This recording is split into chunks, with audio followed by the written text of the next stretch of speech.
Halo, selamat pagi, siang, sore, malam. Kembali lagi sama gue Jerry Marsimamura di acara Wanjir, Bawasan Jerry. Ini teman-teman, apa kabar nih semuanya? Semoga gue harap sih sehat, semangat, dan luar biasa.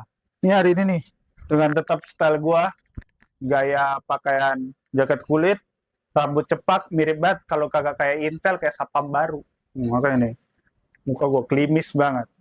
Ini teman-teman, buat teman-teman yang suka nih udah ngikutin sejarah-sejarah gue cerita-cerita gue kemarin di wawasan Jerry, ada sejarah Piala Dunia, ada sejarah Kota Bengkulu, terus ada sejarah POBIS. Nih gue sekarang ngebahas wawasan baru, hal-hal baru yang mungkin ada, ya bukan lagi mungkin ya, ada di sekitar kita, tapi kita kadang penasaran juga nih sejarahnya gimana ya. Nih barang kok bisa ada ya? Nih barang kok ada di sekitar gue ya? Hmm.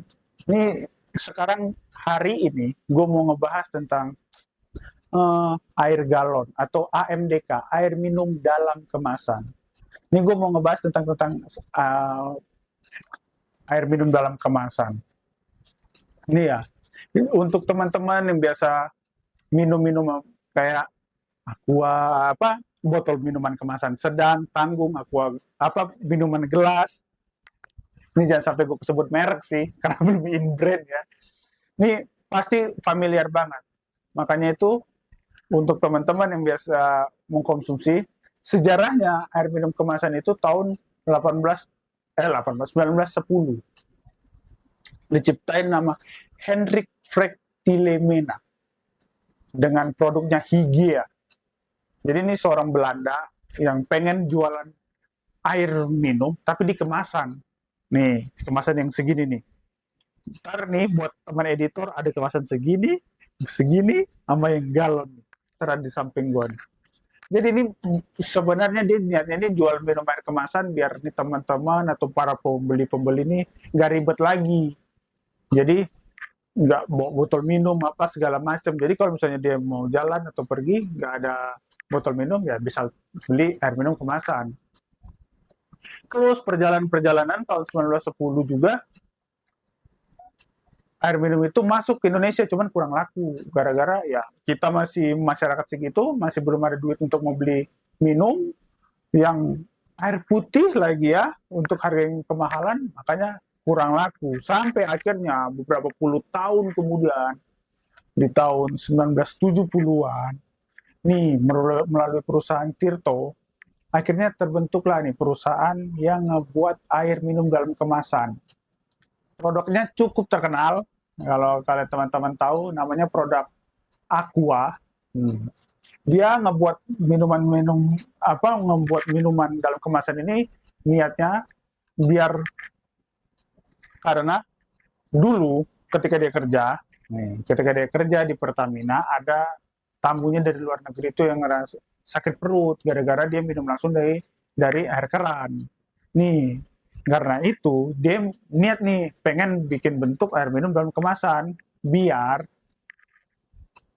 besok-besok kalau ada apa-apa segala macamnya dia pakai air kemasan yang sudah net airnya oksigennya terjaga dan tidak ada zat-zat lain. Jadi banyak nih pada mereka minum pakai air minum dalam kemasan.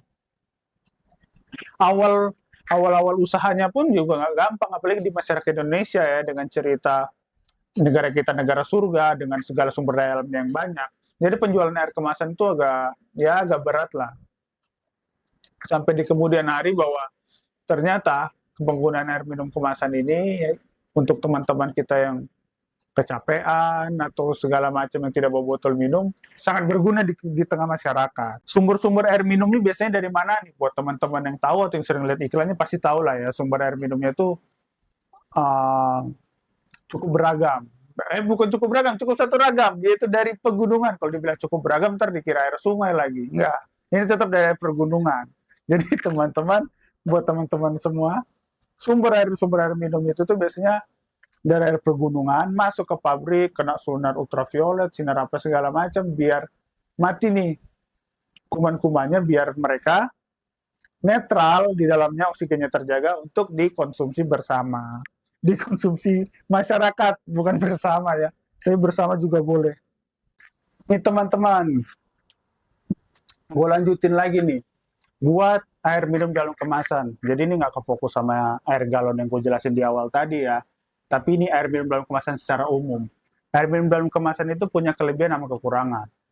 Kita mulai dulu nih dari yang enak-enak, dari yang mantep-mantep, dari yang bagus-bagus. Kelebihan.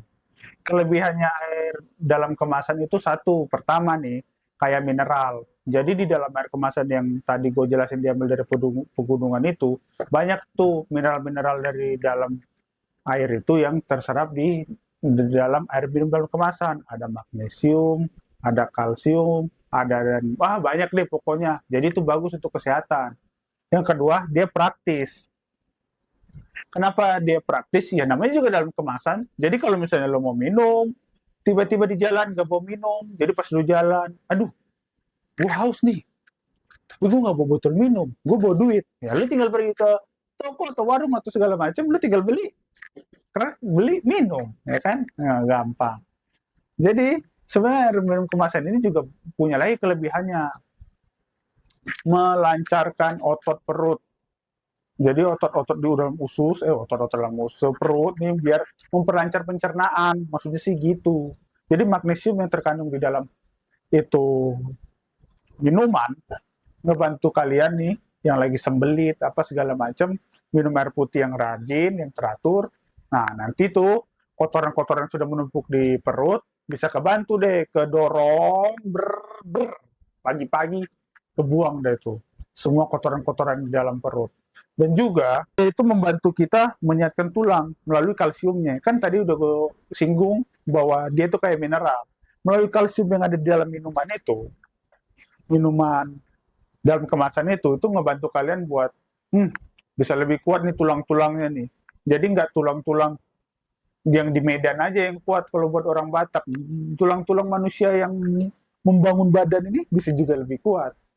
Tapi dari sekian banyak itu kelebihannya dan kemanfaatannya, dia juga ada dampak negatifnya.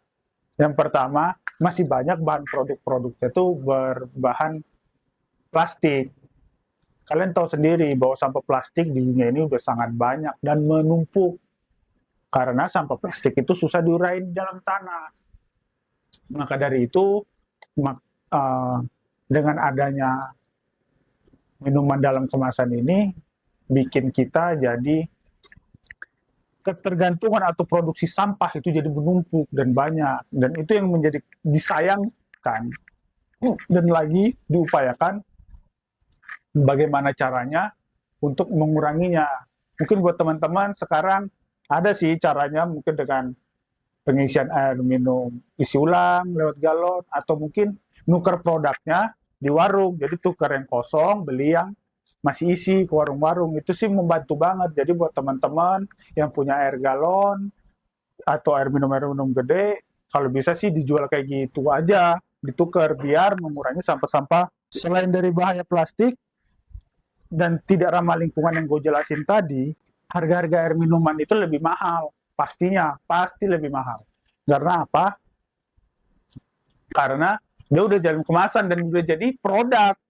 Itu pasti berbeda sama minuman. Kalau misalnya lu datang ke rumah masak air yang dari air keran, lu masak di kompor terus lu tenggak pas masih panas-panas, ya kan? Nah itu harganya bisa lebih mahal karena kebakar tenggorokan lu. Itu enggak, maksudnya kalau misalnya lu produksi sendiri itu pasti jauh harganya lebih mahal. Maka dari itu teman-teman, misalnya kalau emang keadaannya lagi buntu, kekurangan uang atau segala macam, lebih baik bawanya air minum dalam botol aja. Jadi kalian beli botol minum, kalian minum sendiri dari produksi sendiri. Karena kalau misalnya beli harganya ya pasti lebih mahal. Sekian dari gua teman-teman. Ini cerita gue tentang air minum dalam kemasan. Buat teman-teman lain yang mau mendukung gue atau membantu gue untuk mencari apa nih yang mau gue bahas yang menurut kalian unik atau orang jarang tahu, tolong komen di bawah ini. Ciao. Penting habis. Parah.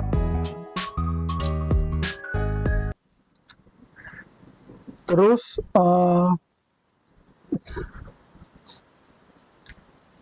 di tunggu bang, tekan dulu, stop dulu. Gue bingung bang, mau bahas apa lagi bang? Bahas apa lagi ya bang? Iya, apa buat agak Gue mau bahas ini bang, merek-mereknya. Anjir.